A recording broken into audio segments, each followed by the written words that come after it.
आम्हाला उमगलेल्या महिला, उजेड शोधणाऱ्या महिलांच्या धडपडीचा लेखाजोखा। तर आज आपण इथे 8 मार्च निमित्त सर्व महिला जमलेलो आहोत। तर आंतरराष्ट्रीय स्तरावर गाजलेलं जेफ्री एप्स्टीन प्रकरण हे नेमकं महिलांच्या अत्याचाराशी रिलेटेड आहे। लहान मुलींवर अत्याचार करून त्यांचं शोषण करण्यात आलं, यासाठी राजकीय व्यक्ती त्याचप्रमाणे मोठमोठे सेलिब्रिटी यात त्यांचा समावेश होता।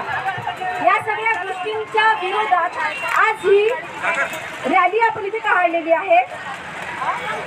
तर आपण हे जेफ्री एप्स्टीन बोलत आहोत, जेफ्री एप्स्टीन बद्दल बोलत आहोत।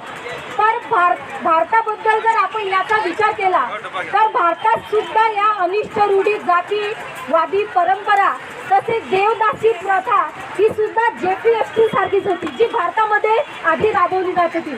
परंतु राजा राममोहन राय आणि काही महिला संघटना तसेच समाजवादी संघटना यांच्याकडून खूप चांगले प्रयत्नांमुळे त्यासारख्या देवदासी सारख्या कुप्रथांना निषेध झाला आणि त्या समूळतः नष्ट होण्यात आल्या।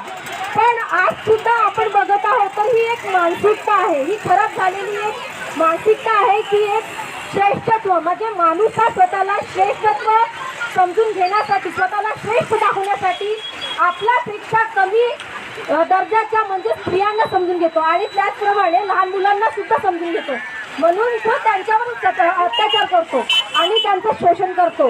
तर हे श्रेष्ठ सगळ्या लोकांना आपण कोणी बनवलेलं आहे तर आपल्या भारतीय लोकांनी बनवलेलं आहे। आपण त्यांना श्रेष्ठतेच्या पदावर नेऊन ठेवलेलं आहे। आज सुद्धा जेफ्री एप्स्टीन सारखे प्रकरण आपल्या आजूबाजूला घडतात। आपल्या घरातील स्त्रिया सुरक्षित आहे का, या प्रत्येक गोष्टीचा विचार भारतीय नागरिकांनी करायला पाहिजे। आज आपल्या आजूबाजूला स्त्री भ्रूण हत्या झालेली दिसून येते, स्त्रियांचं शोषण झालेलं दिसून येते।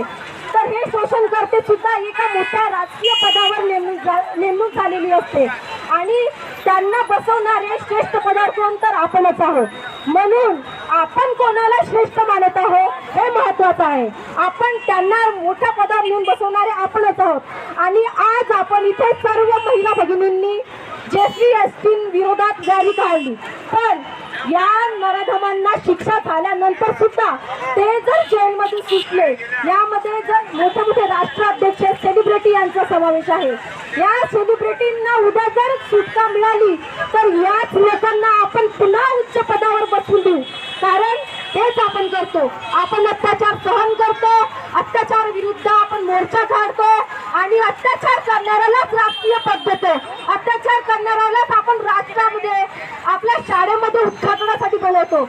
आपण हे विचारात घेतलं पाहिजे की आपण कोणाला श्रेष्ठ पद दिली पाहिजे, कोणाला डोक्यावर बसवलं पाहिजे आणि कोणाला पायाखाली तुळवलं पाहिजे, याचा विचार प्रत्येक नागरिकाने करणं गरजेचं आहे।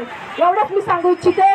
थँक्यू, धन्यवाद। जय भीम, जय संविधान, जय भारत।